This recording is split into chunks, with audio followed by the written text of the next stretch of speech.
Hello, hello les amis, bienvenue. Nous voici pour la leçon du lundi. Comment ça va? J'espère que tu vas bien. C'est toujours intéressant de voir un peu ce que Dieu fait dans nos vies, de ce que Dieu fait dans la vie d'autres personnes. Si jamais, je t'invite à mettre dans les commentaires de nos vidéos ici des témoignages, des belles choses que tu auras vécues, des bénédictions que tu as reçues de la part de Dieu. C'est vrai que tu es toujours invité à envoyer tes demandes de prière à notre équipe d'intercesseurs. Donc tu peux le faire, il y a un lien en bas de la vidéo. Mais je t'invite à mettre dans les commentaires les bénédictions, les joies que tu as dans ta vie, parce que c'est très intéressant de pouvoir voir les bénédictions chez les autres pour avoir cette confiance que si les autres personnes sont bénies par Dieu, moi aussi je peux l'être. Et je peux me réjouir aussi de la joie qu'il a mon frère, ma sœur, parce qu'il a reçu une bénédiction. Donc c'est quelque chose de très, très intéressant. Je vous incite vivement à partager vos joies dans les commentaires. Donc on va continuer donc d'étudier le chapitre 11 d'Apocalypse. Donc on va se centrer sur le verset 3. C'est vrai qu'on a déjà lu hier, mais on va attaquer un autre aspect. Je donnerai à mes deux témoins, qu'on sait déjà, c'est la parole de Dieu, de la Bible, l'Ancien et le Nouveau Testament, le pouvoir de prophétiser, revêtus de sac. On a déjà vu ça hier, le fait que la Bible soit prêchée, mais un peu voilée, puisqu'elle est renfermée dans des langues que les gens ne comprennent pas, et elles sont très peu nombreuses. D'ailleurs, quand on a vu l'histoire de Martin Luther, il a pu accéder à une Bible qui était derrière une bibliothèque, il me semble, mais elle était enchaînée. Il ne pouvait pas partir avec la Bible. Donc, pour vous dire que c'était vraiment revêtu de ça que la Bible était disponible. Mais intéressons-nous sur cette période, pendant 1260 jours. Or, on sait par Ézéchiel et par le livre de Nombre qu'il y a donc, prophétiquement parlant, un jour, une année. Okay.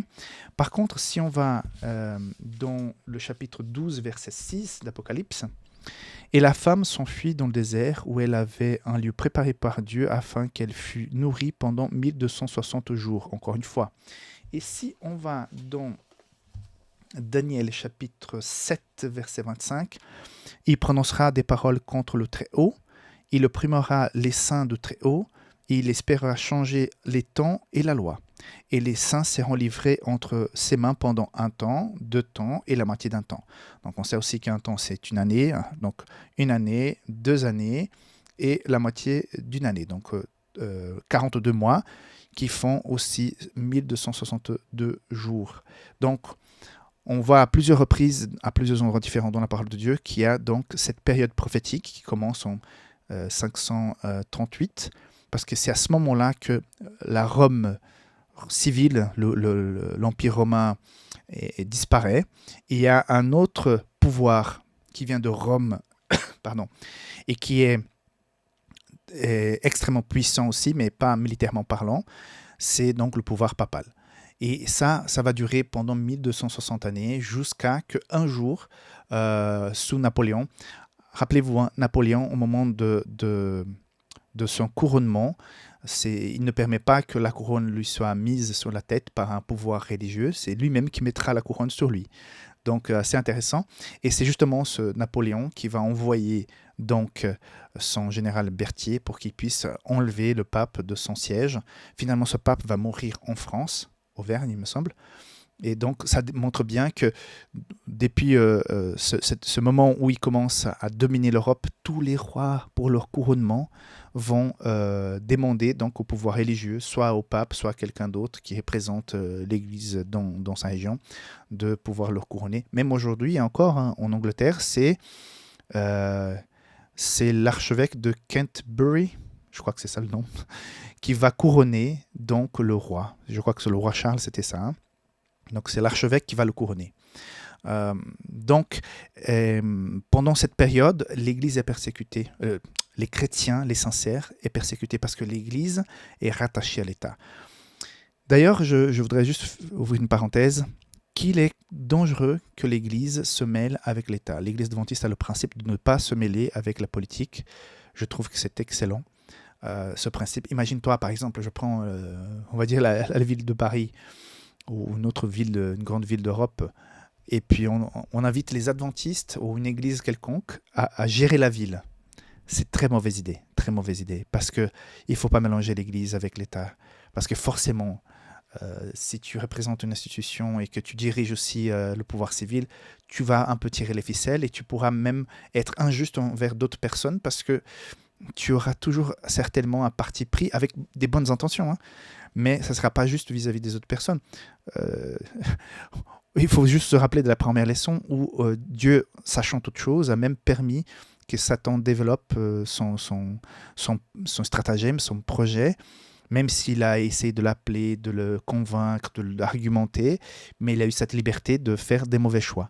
Donc il y a toujours, quand le pouvoir religieux, on va aussi dans ces dictatures où le président, le dirigeant prend aussi un peu la position de chef religieux, ou bien il bannit complètement la religion. Dans ces régimes-là, on voit que les personnes n'ont plus de liberté, n'ont pas la possibilité de se développer parce que tout est contrôlé par une seule pensée. Donc, c'est pas du tout une bonne chose. Donc, c'est ça qui va se passer pendant ces 1260 années où l'Église va imposer, elle va... regardez, ils devaient être les défenseurs de la parole, mais ils vont la cacher.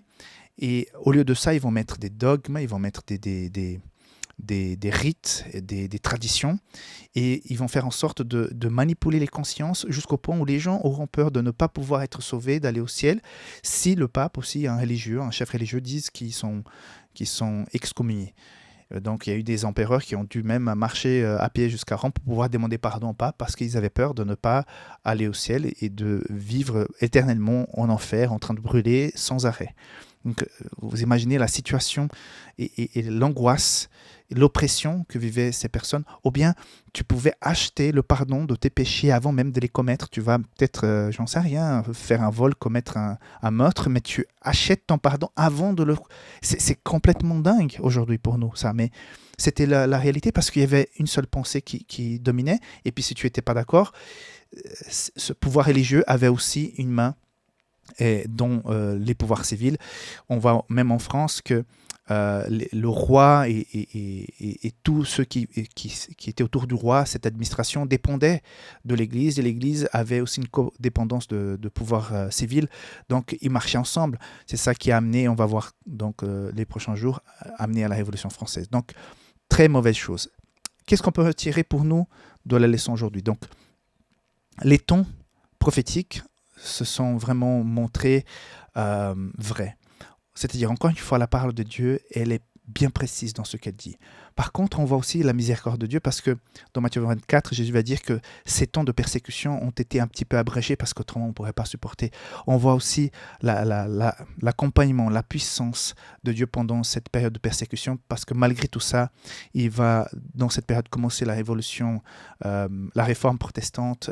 Certains vont pouvoir se lever, vont commencer à traduire la Bible, ils vont payer très cher, mais on voit que Dieu était là, que Dieu va accompagner ces personnes, et puis certains ont été protégés pour qu'ils ne puissent pas souffrir autant avec cette persécution. Donc on voit que Dieu est dans l'histoire, Dieu fait partie de l'histoire, mais nous en tant que chrétiens, on doit lui faire confiance, et nous savons que devant nous, il y a aussi une période des turbulences qui nous attend.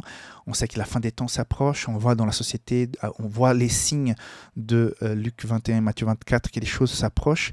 Donc ayons cette confiance que les temps sont entre les mains de Dieu et qu'il va être présent dans ces moments clés.